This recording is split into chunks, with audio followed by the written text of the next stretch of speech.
Welcome back, ladies and gentlemen. Gungans, George, Ketamuni, Conants. Maybe you're a high of dark of, I don't care.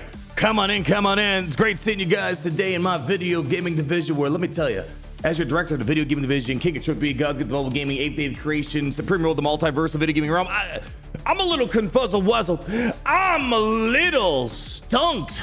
Is that the right word? Stumped. I think stump's the right word. But you know what? Also kind of stunked on this little new Forge Pass that's here inside of Raid Shadow Legends. And some people wanted my 2 cents. You know what? I'm going to do you better. I'm going to get you my 3 cents today. Starting off with my link down below, my QR code up above. If you're a new player in Raid Shadow Legends, what the heck are you doing? Use the link down below. Get yourselves 4 amazing champions right away. Corrado, a legendary, Ugo, level 15, to go to level 30, and Deacon Armstrong at level 40. And let me tell you, I think that's a much better deal than what we have cooking here inside of the Forge Pass kitchen. I'm looking at this thing down here and I'm like, what? What's the point of all this? Well, why don't we take this step by step, my friends? So, Plarium, they announced a while ago that they're going to be making it more accessible wink, wink, to get crafting materials for relics. Before this today, their relics were pretty gated. I mean, yes, you could use money to influence, getting more materials, right? Usually there would be, events or tournaments, and the more you would spend, you can, indirectly get more ways, of getting more relic materials, right? Or even just resources. Not everything requires money, of course, but, they would tie it in here. They had like a recent, tournaments that would have it, like Spider Tournament, I believe. Yeah, there were some up there. And of course, the main way of getting it was via or via, whatever you want to say, through the Chimera, right? Other than that, there wasn't really a lot of ways. Like, there wasn't like just straight up offers that you can purchase or just more free to play ways of getting a hold of them. Well, today we get the Platinum Forge Pass, and it's got me scratching my head because when they announced that this was happening, it's like, okay, maybe in a perfect world, it would have been lumped into the current $20 Gold Pass that you have here. And I thought, okay, maybe there would be $10 more, but to get the full entire package, $50 for the Platinum Pass. Oh my, oh my, oh my. That's a $30 upcharge compared to the Gold Pass. And let me say this, the Gold Pass, I traditionally bought these, more often than not, every single month they come around. I enjoy all the variety of crafting materials that I get for the Forge, great for clan versus clan shenanigans. Also, big fan of the XP boost. That saves you a lot of energy over the month, and you get a lot of additional silver when you're doing things like, for example, I think we have a champion training tournament coming up tomorrow. Yeah, great for that stuff. And in general, I enjoy what I get out of this. And especially, Instinct is one of the, I think, the better sets that comes in the Forge Pass here. Being able to ignore, or get extra speed, also get some extra damage on top of ignoring defense. Overall, a pretty solid set. So I will buy this $20 pass, as I usually do. I feel like I get a good amount of value, but an extra $30 to get this. That's when I'm a little confused. And you know what? On the upside, if you are a spender in this game, you could be like, well, I don't need to spend the money, right? So think of it. Plarium's telling us to save our money. We'll get 100 crafting pieces of these gleaming fur gems for the legendaries, 200 pieces of the epic gleaming fur gems, and 200 rares. And then you get some basalt stuff, throughout the course of it all. There's a few problems that I have. Let's start with the first and foremost problem. What you're getting here. For asking for $30 more on top of the Gold Pass, which again, I'm fine with these. They should have at least, I think, threw in mythical pieces. Because let me just tell it to you, Frank, and my name's not even Frank. You're likely not going to get legendary relics. So let's go hop over to the beautiful Forge over here.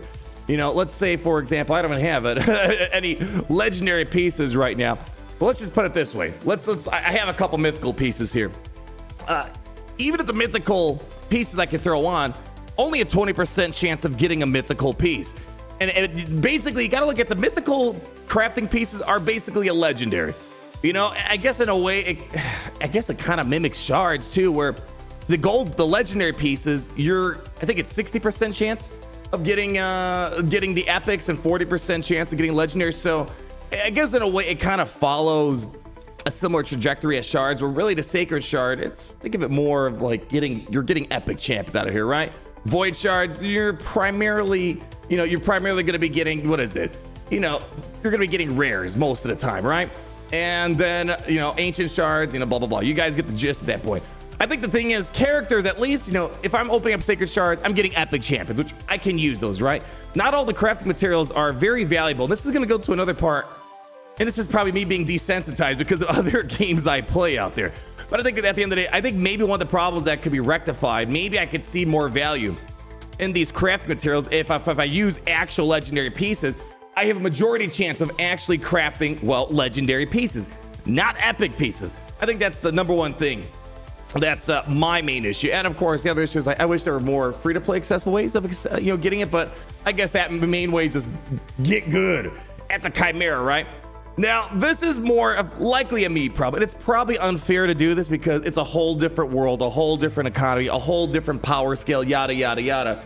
For me personally, when I look at these relics, for example, I'm not like, no, yes, I know they do stuff. But for me, in my experience so far in Raid, just having some good artifacts has gotten the job done for 90% of stuff of what I can do out there in the game, right? I can do all the dungeons. I can do my, my clan bosses, my chimeras. But again, I don't want to ignore the fact that yes, relics add extra power to them, right? Like look at this cat's gaze, 26% crit damage, 104 attack, yeah. And 10%, you can ignore 10% of the target's defense. For me personally, and again, this is because I play so many of these hero collector games, when I look at this, especially how far artifacts get me, I don't really feel like this is like the cherry on top, in my opinion. Whereas artifacts, like you need good artifacts. Without them, you ain't getting anywhere.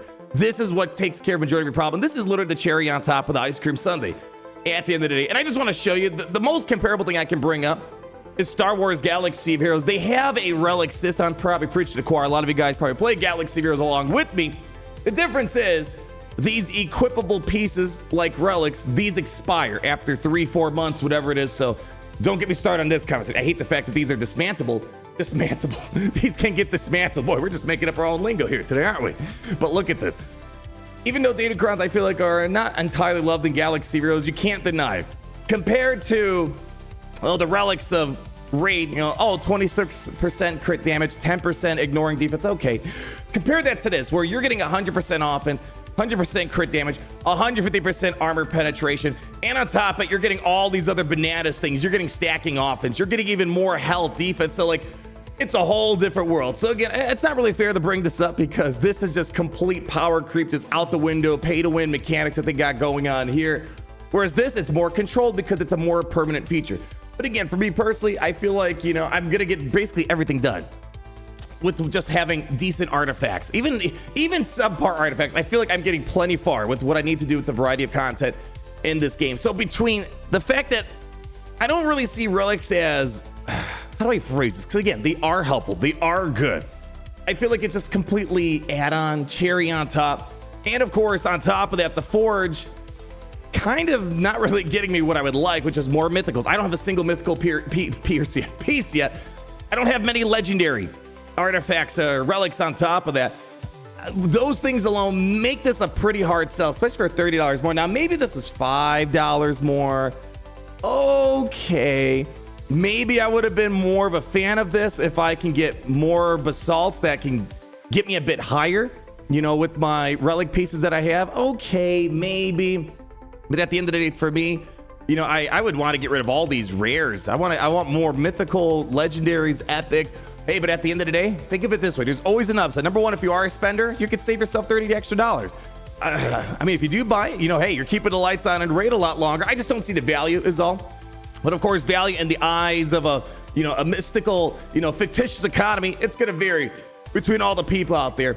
Or the other way of looking at it, hey, you're not going to see a lot of whales and krakens maybe buy this up, and the gap between free-to-play and spenders doesn't widen that much more. But, I have a feeling there's a lot of comments centered around this pass. I assume they're going to make more changes down the road surrounding this. But for now, summary, TLDW, I like the basic gold pass. Well, it used to be the highest here. I like the gold pass. And the platinum pass, I don't see myself getting this with how it's set up. But it's also kind of weird. They make it seem like you get an extra 10% XP. As far as I could see, like maybe they added more XP on there, or heck, even throw like a sacred shard in there. Okay, all right, maybe it got my attention. You know, yeah, it's just not incredible value for me personally. But you know what? Let me know your thoughts down below. Are you gonna buy this? Do you see the value of it? Maybe I'm crazy. You're like, Arnold, this is the most valuable thing in all of Raid Shadow Legends history. I love always hearing your thoughts. Everybody, if you haven't been playing Raid already, listen, you don't need to buy any passes. Just use my link down below. Scan the QR code. We're gonna get you a bunch of amazing champions right away in this game.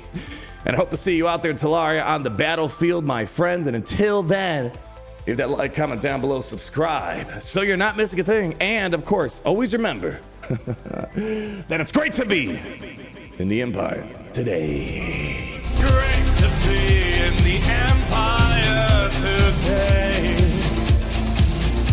The sun never sets.